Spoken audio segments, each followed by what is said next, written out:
Good morning વિદ્યાર્થી મિત્રો, ધોરણ 9ના ક્લાસમાં આપનું હાર્દિક સ્વાગત છે. કેમ છો? મજામાં ને? તો હવે આપણે સાયન્સની અંદર આટલા ચેપ્ટર પતાયા પછી એક નવું પ્રકરણ નંબર 10 ગુરુત્વાકર્ષણ એના વિશે અભ્યાસ કરીશું. બહુ જ સરસ મજાનું ચેપ્ટર છે. ધ્યાનથી સાંભળશો અને જો સમજશો તો અહીંયા જ તમારું બધું જ ક્લિયર થઈ જશે. તો પ્રકરણ નંબર 10 ગુરુત્વાકર્ષણ. તો તમને એમ થાય કે ગુરુત્વાકર્ષણ શું છે, તો સમજાવું તમને. આપણે પ્રકરણ 8 અને 9ની અંદર પદાર્થ અને એની ગતિ વિશે અભ્યાસ કરીને આવ્યા, અને આપણે એ બી જોયું કે જો પદાર્થની ઝડપ બદલવી હોય અથવા તો પદાર્થની ગતિની દિશા બદલવી હોય તો પદાર્થ ઉપર શું લગાવવું પડે? બોલો તો. યશ, પદાર્થ ઉપર બળ લગાડવું પડે. બરાબર. બીજી વસ્તુ, તમે ઘરમાં છો, તમે ઘરમાંથી કોઈક વસ્તુ લઈને, રબર કે સંચો કે પેન્સિલ કે કોઈ બી વસ્તુ લઈને તમે ધાબા ઉપર જતા રહો, અને ધાબા ઉપરથી એ તમે છોડી દો. કઈ બાજુ આવશે? અમુક ઊંચાઈથી એને છોડી દો તો કઈ બાજુ પડશે? આકાશની બાજુ જશે કે નીચે તરફ આવશે? તો કે પૃથ્વી તરફ ગતિ કરે છે. બરાબર. બીજી વસ્તુ કે તમે સમાજ વિદ્યામાં શીખીને આવ્યા છો બધા, અથવા તો સાયન્સમાં બી ક્યાંક સમજ્યા હશો કે સૂર્યની આજુબાજુ બધા જ ગ્રહો શું કરે છે? વર્તુળાકાર માર્ગે ગતિ કરે છે, એટલે પરિક્રમા કરે છે. અને એ જ વસ્તુ પૃથ્વીની આજુબાજુ ચંદ્ર પરિક્રમા કરે છે. તો તમને ક્યારેક એવો વિચાર આવ્યો કે આ જે સૂર્યની આજુબાજુ જે ગ્રહો વર્તુળાકાર માર્ગે ચોક્કસ માર્ગ ઉપર ગતિ કરે છે અને ચંદ્ર એ પૃથ્વીની આજુબાજુ ગતિ કરે છે, તો એવું ના થાય કે એ ક્યાંક પોતાના માર્ગમાંથી થોડો દૂર જતો રહે, એ માર્ગમાંથી થોડો વિચલિત થઈ જાય અને દૂર જતો રહે, અને ભાઈ પાછો નજીક આવી જાય? તો એવું થાય છે ખરું? ના, એવું નથી થતું. તો કેમ એવું નથી થતું? એવો વિચાર આવ્યો. તો એના માટે એક ચોક્કસ બળ જવાબદાર છે. જે બળ આ જે ગ્રહો છે એ ગ્રહોને સૂર્ય બાજુ ખેંચેલા રાખે છે, અને એ જ બળ ચંદ્રને પણ પોતાની તરફ આકર્ષિત કરેલા રાખે છે. તો આ જે બળ છે એ બળને આપણે શું કહીશું? તો કે ગુરુત્વાકર્ષણ બળ કહીશું. આ ચેપ્ટરની અંદર આપણે ગુરુત્વાકર્ષણ તથા ગુરુત્વાકર્ષણના સાર્વત્રિક નિયમોનો અભ્યાસ કરવાનો છે.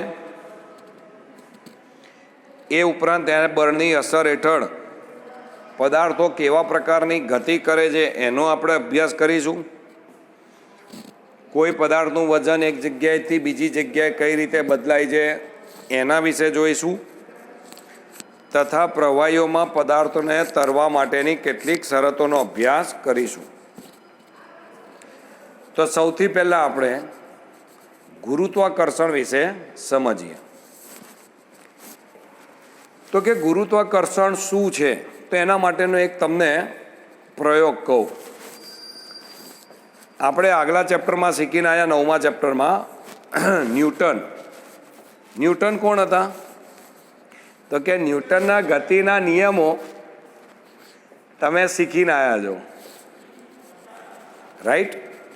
તો કે ન્યૂટનના ગતિના નિયમોમાં એ શીખીને આવ્યા પછી ન્યૂટને એ બધા નિયમોનો અભ્યાસ કઈ રીતે કર્યો અને ગુરુત્વાકર્ષણ બળની શોધ કઈ રીતે કરીને એનો એક બનાવ છે.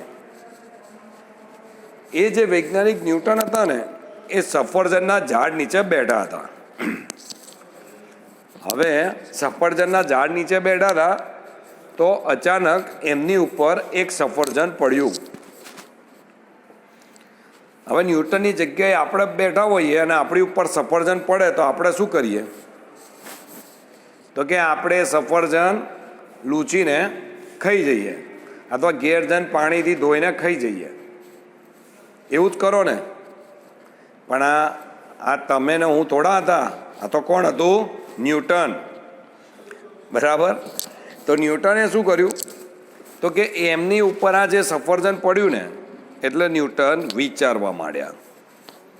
એમણે એ વિચાર્યું કે આ સફરજન ઝાડ ઉપરથી જમીન ઉપર જ કેમ પડ્યું, આકાશમાં કેમ ના ગયું? આવા વિચારો. હવે આવા વિચારો તો કોને આવે? આપણે તેમ કહીએ કે જે નવરા હોય એને આવા વિચારો આવે. ના, એમને ફક્ત વિચાર નહોતો કર્યો, પણ એ વિચાર માટે થઈને એમણે બીજા કેટલાક પ્રયોગો કર્યા અને ઘણા પ્રયોગો પછી એ એક તારણ ઉપર પહોંચ્યા અને એમણે અનુમાન લગાડ્યું કે આ જે સફરજન છે એ પૃથ્વી સાથેના કોઈ ચોક્કસ પ્રકારના આકર્ષણ બળને કારણે ઝાડ ઉપરથી નીચે પડ્યું, એવું એમણે કીધું. એટલે એમણે કીધું આ એ જ આકર્ષણ બળ છે જે ગ્રહોને સૂર્ય સાથે જકડી રાખે છે. આ એ જ આકર્ષણ બળ છે જે ચંદ્ર અને પૃથ્વી વચ્ચે લાગે છે. અને આ એ જ આકર્ષણ બળ છે જે સફરજન અને પૃથ્વી વચ્ચે લાગે છે. એટલે એમણે અનુમાન કર્યું કે બધી જ અવસ્થાઓમાં ખાલી એક જ પ્રકારનું બળ જવાબદાર છે અને એ બળનું નામ ગુરુત્વાકર્ષણ બળ છે. બોલો, ક્લિયર? તો ગુરુત્વાકર્ષણ બળ આધારિત સૌથી પહેલો નિયમ, મોસ્ટ આઈએમપી, એક્ઝામમાં આવે અને આવે જ. તો ક્વેશ્ચન છે, ગુરુત્વાકર્ષણનો સાર્વત્રિક નિયમ લખો અને તેમનું ગાણિતીય સ્વરૂપ આપો. તો પહેલાં નિયમ લખવાનો અને પછી એ નિયમ સમજાવવાનો. નિયમ શું કહે છે? તો કે નિયમ એવું કહે છે કે વિશ્વનો પ્રત્યેક પદાર્થ બીજા દરેક પદાર્થ પર આકર્ષણ બળ લગાડે છે. શું કહે છે? તો કે વિશ્વનો પ્રત્યેક પદાર્થ બીજા પદાર્થ ઉપર આકર્ષણ બળ લગાડે છે. અને આ જે આકર્ષણ બળ છે એ બંને પદાર્થના દળના ગુણાકારના સમપ્રમાણમાં તથા તેમની વચ્ચેના અંતરના વર્ગના વ્યસ્ત પ્રમાણમાં હોય છે. આકર્ષણ બળ શું હોય? તો કે જે બે પદાર્થ છે એમનું જે દળ છે એ દળના સમપ્રમાણમાં છે અને એ બે પદાર્થનું વચ્ચે જે અંતર છે એ અંતરના વર્ગના વ્યસ્ત પ્રમાણમાં છે. ઓકે? તો ફરીથી એમણે એવું કીધું, વિશ્વનો પ્રત્યેક પદાર્થ બીજા દરેક પદાર્થ પર આકર્ષણ બળ લગાડે છે જે બંને પદાર્થના દળના ગુણાકારના સમપ્રમાણમાં તથા તેમની વચ્ચેના અંતરના વર્ગના વ્યસ્ત પ્રમાણમાં હોય છે. અને આ બળ બંને પદાર્થોના કેન્દ્રને જોડતી રેખાની દિશામાં હોય છે. અહીંયા તમને પદાર્થ 1 અને પદાર્થ 2 આપ્યો છે, એટલે કે પદાર્થ એ અને પદાર્થ બી. બરાબર. એમની વચ્ચેનું અંતર ડી છે અને એના કેન્દ્રને અહીંયા જોડી દીધી છે. લખ્યું છે, ધારો કે પદાર્થ એનું દળ કેપિટલ એમ લઈએ, પદાર્થ બીનું દળ સ્મોલ એમ લઈએ અને તેમની વચ્ચેનું અંતર ડી તથા બંને પદાર્થ વચ્ચે લાગતું આકર્ષણ બળ એફ લઈએ તો એવું લખ્યું છે કે ગુરુત્વાકર્ષણના નિયમ મુજબ આપણે શું જોયું તો આ બળ એ બે પદાર્થો વચ્ચે લાગતા બળ તેમના દળના ગુણાકારના સમપ્રમાણમાં હોય છે એટલે એફ ચાલે છે કેપિટલ એમ ઇન્ટુ સ્મોલ એમ. ઓકે. બીજું, આ બળ તેમની વચ્ચેના અંતરના વર્ગના વ્યસ્ત પ્રમાણમાં છે એટલે એફ ચલે છે. અંતર કેટલું લીધું છે ડી, એનો વર્ગ કેટલો થાય ડી સ્ક્વેર એટલે 1/d². બોલો ક્લિયર? ફરીથી, પદાર્થ એનું દળ કેપિટલ એમ, પદાર્થ બીનું દળ સ્મોલ એમ, તેમની વચ્ચેનું અંતર સ્મોલ ડી અને તેમની વચ્ચેનું આકર્ષણ બળ કેપિટલ એફ. એટલે પહેલા નિયમ પ્રમાણે એફ ચલે છે કેપિટલ એમ ઇન્ટુ એમ. પહેલું જે આપણે જોયું કે તેમના દળના ગુણાકારના સમપ્રમાણમાં છે એટલે એફ ચલે છે એમ કેપિટલ એમ સ્મોલ એમ, અને એમના અંતરના વર્ગના વ્યસ્ત પ્રમાણમાં છે એટલે એફ ચલે છે 1/d². આ બંને સમીકરણ ઉપરથી આપણે શું લખીએ તો કે આપણી જોડે એક એવું છે એફ ચલે છે કેપિટલ એમ સ્મોલ એમ અને એફ ચલે છે 1/d². એટલે એનો મતલબ એફ ચલે છે mm/d². ચલ એની સાઈન જતી રહે, એની જગ્યાએ બરાબર લખીએ તો કેપિટલ જી લખાય. એફ ચલે છે કેપિટલ જી mm/d², જ્યાં જી શું છે તો કે સપ્રમાણતાનો અચળાંક છે એટલે કે ગુરુત્વાકર્ષણનો સાર્વત્રિક અચળાંક છે. બોલો ક્લિયર? આ આપણે પહેલો નિયમ અહીંયા લખીને સાબિત કરી દીધો. હવે આ જે જી છે ને એનું મૂલ્ય શોધીએ આપણે તો સમજો. હવે અહીંયા લખ્યું છે એફ બરાબર જી mm/d².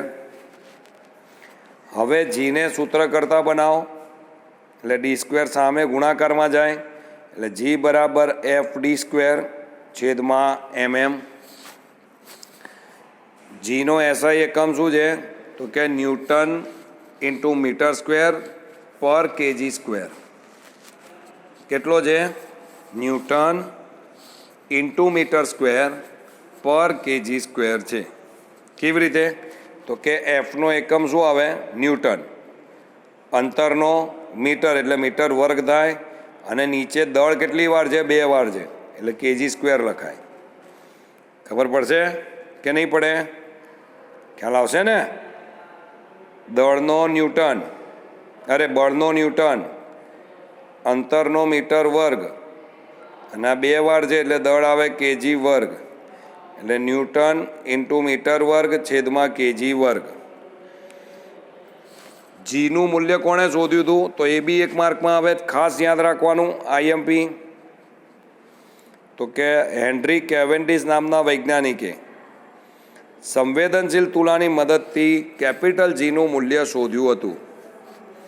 અને કેપિટલ જીનું મૂલ્ય કેટલું હતું તો કે 6.67 ગુણ્યા 10⁻11 ન્યૂટન મીટર સ્ક્વેર kg-2 હતું. એટલે આપણે હવે કેપિટલ જીનું મૂલ્ય યાદ રાખવાનું 6.67 ગુણ્યા 10⁻11 ન્યૂટન મીટર સ્ક્વેર પર kg² છે. બોલો ડન? સરસ. હવે આપણે જોઈએ ગુરુત્વાકર્ષણના સાર્વત્રિક નિયમનું મહત્વ સમજાવો. એટલે કે આ ગુરુત્વાકર્ષણ બળનો નિયમ ક્યાં ક્યાં ઉપયોગમાં આવે છે તો આ બી એક આઈએમપી ક્વેશ્ચન છે, ઘણીવાર પૂછાતો હોય છે. તો ગુરુત્વાકર્ષણનો નિયમ અમુક ઘટનાઓને સફળતાપૂર્વક સમજાવે છે. કઈ? તો કે જેમ કે આપણને પૃથ્વી સાથે બાંધી રાખતું બળ.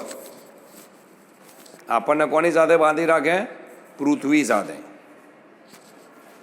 નંબર 2, પૃથ્વીની ફરતે થતું ચંદ્રનું પરિક્રમણ, એ બી આપણે જોયું. સૂર્યની ફરતે થતું ગ્રહનું પરિક્રમણ, એ બી આપણે જોયું. ચંદ્ર તથા સૂર્યને કારણે આવતી ભરતી અને ઓટ. ભરતી અને ઓટ તમે જોયું હોય તો દરિયામાં પૂનમ વખતે ભરતી આવે, અમાસ વખતે ઓટ આવે. ભરતી એટલે દરિયાનું પાણી આગળની સાઈડ ધસી જાય અને ઓટ એટલે દરિયાનું પાણી પાછળની બાજુ ધસી જાય. એ ચંદ્ર અથવા સૂર્યને કારણે જ આ ભરતી અને ઓટ જોવા મળે છે. તો આ 4 ઘટનાઓ આપણે ગુરુત્વાકર્ષણ બળના નિયમના આધારે સમજી શકીએ. એના પછી એક આપણે ક્વેશ્ચન છે, મુક્ત પતન એટલે શું? બીજો મોસ્ટ આઈએમપી ક્વેશ્ચન. મુક્ત પતન એટલે શું? મુક્ત પતન કરતા પદાર્થ માટે ગુરુત્વ પ્રવેગ જી, સ્મોલ જી બરાબર કેપિટલ જી m/r² મેળવો. એટલે આપણે મેળવવાનું છે. તો એક વસ્તુ સમજો, મુક્ત પતન કોને કહેવાય? આપણે ધાબા ઉપરથી, ઘરના ધાબા ઉપરથી કોઈ બી વસ્તુ છોડી દઈએ, છોડી દેવાની હોય, નાખવાની નથી જોરથી, અને એ જો પૃથ્વી બાજુ જાય છે અને મુક્ત પતન કહેવાય. લખ્યું છે જ્યારે કોઈ પદાર્થને પૃથ્વી તરફ ફેંકવામાં આવે તે પૃથ્વીના ગુરુત્વાકર્ષણ બળને કારણે ગતિ કરતો હોય, બીજા કોઈ જ પ્રકારનું બળ ના લાગે. ફક્ત ને ફક્ત કોનું બળ લાગે? તો કે પૃથ્વીના ગુરુત્વાકર્ષણ બળને કારણે તે ગતિ કરતો હોય છે. આથી તે મુક્ત પતન કરે છે એમ કહેવાય. એને આપણે શું કહી શકીએ? મુક્ત પતન. તેના માટેનું સૂત્ર મેળવીએ. સમજો, ધારો કે પદાર્થનું દળ સ્મોલ એમ લઈએ અને એ કઈ બાજુ આવે છે? પૃથ્વી તરફ. એટલે પૃથ્વીનું દળ આપણે કેપિટલ એમ લઈએ. આની સાથે આપણને ગુરુત્વીય બળ કેપિટલ F પ્રાપ્ત થાય છે. તથા પૃથ્વીના ગુરુત્વાકર્ષણ બળને કારણે પદાર્થની ગતિ બદલાય. ગતિ બદલાય એટલે એમાં પ્રવેગ ઉત્પન્ન થાય. તો એને આપણે ગુરુત્વીય પ્રવેગ સ્મોલ જી લખીએ અને બંને વચ્ચેનું અંતર r લેતા.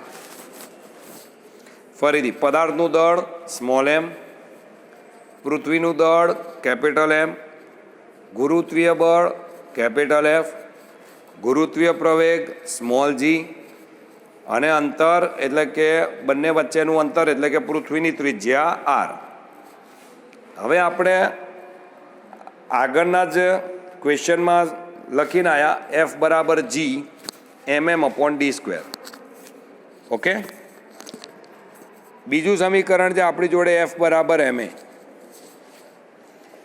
F બરાબર ma ની અંદર અહીંયા એ પ્રવેગ છે, તેની અંદર આપણે G મૂકીએ તો આવે F બરાબર mg. સમીકરણ નંબર 2. એટલે F બરાબર ma અને F બરાબર G mm/d² અને F બરાબર mg બંનેને સરખાઈ દો. સરખાઈ દીધા તો બંનેમાંથી એમ ગયા, તો રહ્યું શું? તો કે G બરાબર કેપિટલ G m/d ની જગ્યાએ r મૂકતા તો r² થઈ ગયું. તો અહીંયા આપણે ગુરુત્વ પ્રવેગ G માટે સૂત્ર મેળવ્યું. તો આ લેક્ચરમાં 3 ક્વેશ્ચન ખૂબ જ મોસ્ટ આઈએમપી. ક્વેશ્ચન નંબર 1, ગુરુત્વાકર્ષણ બળ એટલે શું? તેનું ગાણિતીય સ્વરૂપ અથવા તો સૂત્ર તારવો. ક્વેશ્ચન નંબર 2, ગુરુત્વાકર્ષણ બળની ઉપયોગિતા જણાવો. અને ક્વેશ્ચન નંબર 3, ગુરુત્વ પ્રવેગ G, મુક્ત પતન એટલે શું? ગુરુત્વ પ્રવેગ G નું મૂલ્ય મેળવો. આ સાથે કેપિટલ G ની કિંમત અને કોણે શોધી યાદ રાખવાની. તો આટલું પ્રોપર તમે કરી લેજો. બાકીના લેક્ચરમાં બાકીની થિયરી જોઈશું. ખૂબ જ સરળ થિયરી છે. આ ચેપ્ટરમાં ફૂલ માર્ક આવશે, એટલે સારી રીતે રિવિઝન કરી લેજો. નેક્સ્ટ ચેપ્ટરની અંદર હવે આપણે નેક્સ્ટ લેક્ચરમાં જોઈશું. Okay, thank you.